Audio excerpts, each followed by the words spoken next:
Alrighty guys, in this video we are covering section 1.2.4 from our textbook, and we're going to be discussing features of functions. Most specifically, we're really going to be looking at a new kind of function for Math 2 students this year, which is quadratics or parabolas. So what you see on the screen here is indeed a parabola, and we are going to learn a few pieces of vocabulary right now, but in the process of describing the function, okay? A parabola is a U shape on a graph. It can open up or down, just like what you see here. This particular one opens upwards. And there are several things we need to ask ourselves if we're going to verbally or in writing or mathematically describe this parabola, okay? First off, we are going to describe this thing called a vertex, okay? And many of you might be intuitively thinking, oh, well, the vertex is kind of the point or the end or the top point, or the bottom point, and that is exactly correct. The vertex of any parabola is either the minimum or the maximum, because every parabola kind of starts and stops at some point on the graph, up and down. So the vertex in this case is this purple point right here, and that ordered pair of our vertex, you have to give the value of the vertex as an ordered pair. In this case is 1, 2, 3, 3, comma, 0. So our vertex is 3, comma, 0. It is an actual location on the parabola. And then the question is this vertex a minimum or the lowest point on the graph, or is it the maximum or the highest point on the graph? And very obviously we can see it is on the graph up and down. It's the lowest point on the graph, so we would be calling this a minimum. It's just an identification. And that's one of the cool things about features of functions, is that we really just look at a graph and we observe. Okay, so now let's make a note of our x-intercept. Okay, our x-intercept, amazingly enough, this is our x-axis right here, the horizontal axis, which is labeled here. And the vertex actually is our x-intercept. That is where the graph crosses the x-axis. So we will call that 3, comma, 0. That's the only location we have an x-intercept here. Sometimes there's more than one. A y-intercept. Now, in this case, we can't quite see that y-intercept, but I will tell you, if we could see it, and most of the graphs you will be given, you will be able to visually see the y-intercept.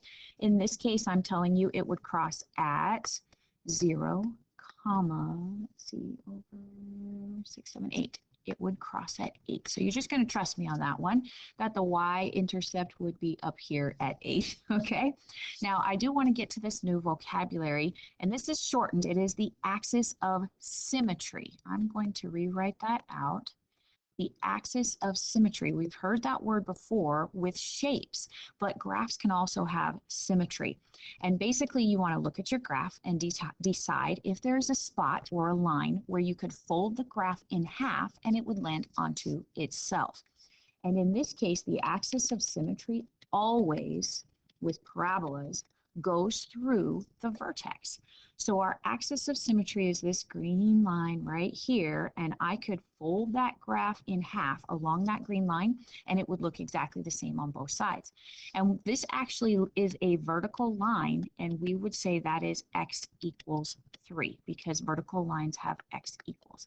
So our axis of symmetry is 3, or more specifically, x equals 3, okay? All right, now let's talk domain. Just as a reminder, domain is all possible x values from left to right. So we look horizontally on the graph and we say, how far left can my graph go and how far right can my graph go? Well, in this case, this arrow is so important. A lot of times I have students say that it stops right there. It does not. This arrow means that the graph goes forever to the left. And this arrow right here means that my graph goes forever to the right. So my domain is all possible x values. And we say that with the phrase all real numbers. All real numbers means every number from left to right. There is a symbol that I'm going to show you. It has 2 lines and it looks like a capital R. That is the symbol for the set of all real numbers. Okay. Now range, let's erase some of this. Range is a little bit different, because range is all possible y values low to high, from bottom to top. Okay, so I need to look at the bottom. Where's my low? Well, my low is right here. I'm gonna actually, let's use a color. I'm gonna use yellow so we can see it real good. Okay, my low to high. So I'm gonna start low and I'm gonna look up. Okay, but here's what I see. I see that arrow saying this graph is gonna go on forever and ever. So my graph starts at down here at 0. The x-axis is 0. And it moves up forever. Now we need to figure out a way to communicate that mathematically, starting at 0 and moving up forever. Okay, well, my y values, watch this carefully, start at 0 and move up forever. It's really quite simple. All y values starting at 0 and moving up forever. So all y values greater than or equal to 0. Now 0 is included, so that's why I use this equal to symbol right here. We will practice more with this, okay? Okay, let's do one more. We're going to move a little quicker through this one now that we've had some of that vocabulary. Okay, the vertex is always the highest or lowest point. Okay, so our vertex is right here at, and they give it to us 4, 4. Okay, now this parabola opens downward, and so this is the highest point on the graph, also known as the maximum. Okay, all right, let's move on to x-intercept. Let's find our x-axis right here. X-axis, where does it cross? Oh, crosses right here. And oh, look at that. There's 2 x-intercepts, which happens with parabolas quite often. So it crosses here at 0, 0. So we're going to use an ordered pair to communicate thoroughly. And right here at 8, 0. Okay, so there are 2 x-intercepts. All right, y-intercepts. Let's find our y-axis over here. Here's my y-axis. Where does the graph cross that y-axis? Right here, lo and behold, crosses at 0, 0. Okay. Axis of symmetry. This is kind of a new word for us, and we said if you could fold it in half, it would land exactly onto itself. And nicely enough, these guys have actually drawn in our axis of symmetry for us. So this green line is our axis of symmetry because I could fold it in half. And because this is at x equals 4, it's crossing the x-axis at 4. Our axis of symmetry is actually x equals 4. Okay? All right, now let's talk domain and range. Remember, domain is all values from left to right. And almost every parabola, well, actually, I don't know if there is ever a parabola whose domain is not all real numbers, because that continues forever to the right and it continues forever to the left. It just is. And it will use all of those x values in between. Okay? Range. Let's talk range for just a minute. Okay? We start at the top here,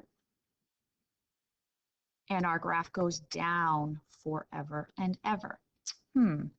So our y values start at 4 and go down forever and ever. So our y values start at 4 and go down forever and ever. So we're looking at our y values less than or equal to 4. So our y values start at 4 one more time and go down less than, all of the less than or equal to, all values less than or equal to 4. All right, last one, super quick. All righty, we're going to review this. Vertex is the either lowest or highest point on a graph. This is our vertex right here, and they've even given us the value 2, negative 16. All right, and is this a minimum or a maximum? It's the lowest point on the graph, so it has to be a minimum. Okay, how about the x-intercept? All right, x-intercept of this graph is, ooh, that's like a fraction right there and a fraction right there. I am going to ask you to estimate. Let's see, I would say that's about negative 0.25, 0. And we also have about right here 4.25, 0. All right, got to be as specific as you can. The y-intercept, let's take a look at our y-axis over here. Crossing right there. This is negative 8. You got to be careful of your scale. So this is going to be negative 4 right here. You got to look at the scale. All right, so 0, comma, -4. All righty. And the axis of symmetry, we take that line right down the middle and we figure out where that is, and wherever it crosses the x-axis, it's crossing at 2. It's x equals 2. And I always remember that axis of symmetry has an x, so it's x equals 2. Okay, domain, hopefully you can guess by now. All righty, in a domain on a parabola, our little guys go forever to the left and forever to the right. So our domain is all real numbers. And I'll write that out just for the sake of argument here. All real numbers. Okay, everything from left to right. The range. Now, range is a little different because we start down here. That's our lowest point. And we go up from there.